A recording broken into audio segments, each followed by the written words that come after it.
Hello my friends, this is Wake Angel 2001, and Sonic 3 movie toys are finally showing up in the toy section of New York City Targets, and I picked up the Crab Mech Battle Playset, which, it's not so much a playset as it's just like, the crab robot, the giant crab robot from the trailer. Don't know what it's going to do in the movie, but it's probably going to have a somewhat important role if they went through all the effort to make a toy of it. So yeah, great that these toys are finally showing up in Targets. All of Wave 1 is there, and they have that new 4-pack. Now, here's the thing about the 4-pack, which, if my editing is going good, should be on the screen right now. It has a re-release of Tails, Knuckles, which is the first way to get him since he's a Wave 2 figure and this is coming out before Wave 2. And then apparent re-releases of Sonic and Shadow, but they are variants in that they light up. You push a button on their chest and it makes Sonic glow blue and Shadow glow red.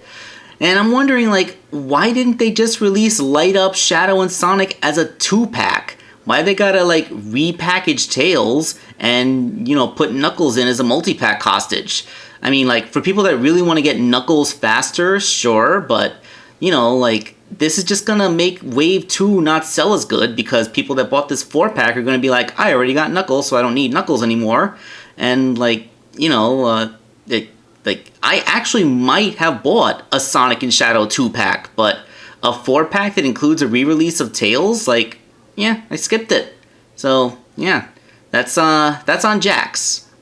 But anyway, we're not talking about other stuff in this wave, we're talking about this one. So, apparently it has a punching claws gimmick. So, yeah, we'll see that. The back of the box shows actually a picture of the toy from, the front angle, with the Sonic figure in scale.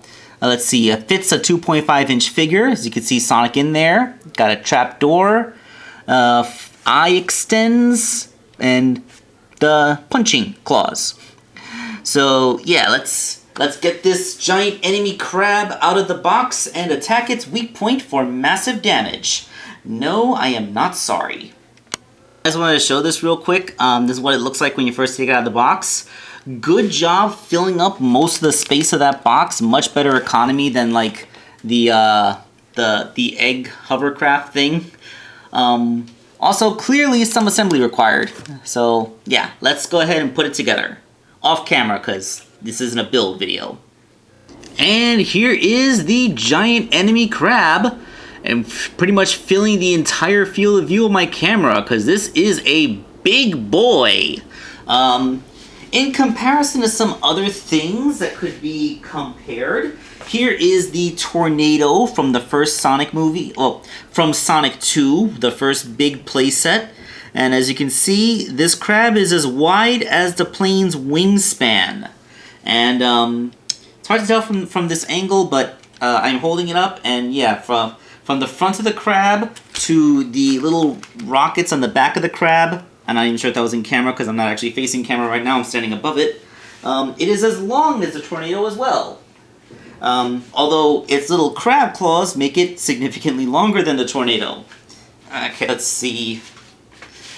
Oof. Assembly required putting in all 6 of its walking crab legs and the 2 crab claws on top.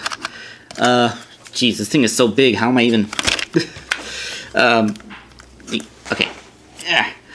Normally I use that little cushion to elevate things into the camera's field of view, but this thing is so huge. I gotta take it out. Okay, so, yeah, he's a big crab.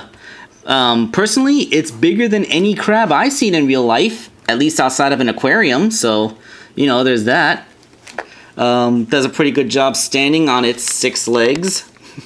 And it's fully articulated as a crab mecha. I'm just fumbling around with this thing. Let's do one claw. There is rotation there, and then it has a hinge for up and down. There is for want of a better term, wrist swivel and a little elbow. It seems counterintuitive the way it moves, but you gotta remember, it moves like a crab, not like a human arm.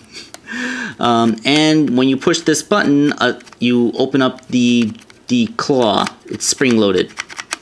The legs are also individually articulated. They rotate, and there is a hinge down here which allows them to go in.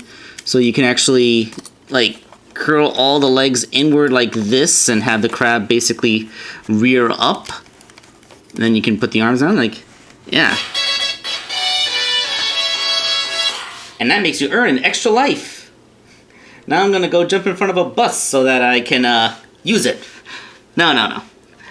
Please do not jump in front of buses. So yeah, I'm physically picking my camera up and manipulating it around because that's the only thing I could think to do to actually get the other angle shots on this thing. Because this thing is pretty freaking giant. It might actually be one of the biggest, like, the only thing I could compare it to is the Death Egg robot, except the Death Egg robot was compromised by its gimmicks, like its explodey thing that made its arm articulation really floppy, so, and its legs had nowhere near the range that this thing's legs have, and of course this little thing is the cockpit hatch, wherein you can have Sonic sitting in the little seat in there. You can also access the back hatch and open that up, and it's kind of like the escape hatch. There's even a little seat down there, although it would be awkward to put Sonic in there. I guess it can be done. But you know what? Do you really want to put Sonic inside of one of Dr. Eggman's mechs? Sonic doesn't pilot the mechs. No, Dr. Robotnik pilots the mechs. So this is the 2.5-inch Robotnik figure from the previous line, the previous movie's line. And, yeah, you can put him in there. Yeah, he's inside. Alright, so Sonic can sit in the chair, but you can put Robotnik in there. You can close the lid and Robotnik will be in there, and then like you can kind of fudge it and make it kind of look like he's sitting inside of it from certain angles. Yeah, like maybe if the Robotnik's skirts didn't come down over his hips so that the figure would have better sitting articulation, then he could work in there a little more naturally. Had to take, like, if you could take a knife to the sides of these things to free up to his hips so that he could get a full 90 degrees sit, then maybe you can get him to go in there more naturally. But yes, he physically does fit within the cockpit seat. So I guess that's everything about the giant enemy crab here. It's a really cool, really detailed crab robot. Which is kind of fun for the novelty of having a giant crab robot. Oh yeah, one more gimmick. The eye stalk. There's no mechanisms or switch or spring for the eye stalk. You simply grab it. It's made out of a softer, more squishy material so you can get a good grip on it. And yeah, pull it out. Yep. I'm assuming like that this thing can loom over and then the eye stalk comes down and gets a close inspection of whatever's below it. That's probably going to happen in the movie. This toy probably just spoiled a little bit of interaction in the movie. But yes, basically, that's it. So yeah, it's a pretty good giant robot crab action figure. If you ever needed a giant robot crab action figure, then there you go. I also kind of love the idea that so far, one of the most faithful representations of a video game Badnik in the movie style is officially just a giant crab meat. I can't wait to see fans of issue 39 of Sonic the Hedgehog cheer that one on.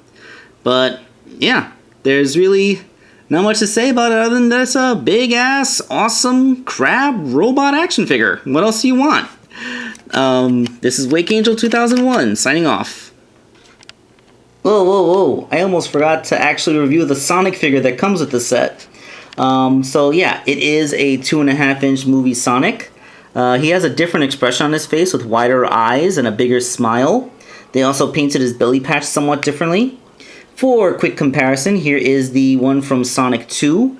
You can see the difference in his facial expression. Like this is casual mode, this is fight mode. And you can also see how they made that asymmetrical belly patch to make it look that little bit more shaggy, but they've given up on that and just paint it round now.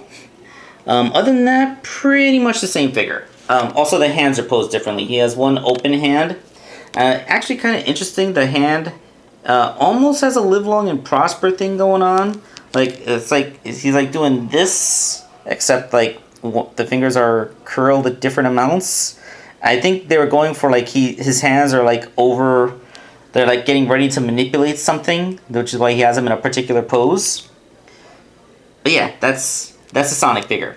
So I do remember seeing that facial expression on the single release 2.5 inch figure, but you know, I didn't get it individually because I already had this one. But now I have the one with the other facial expression. So there we go.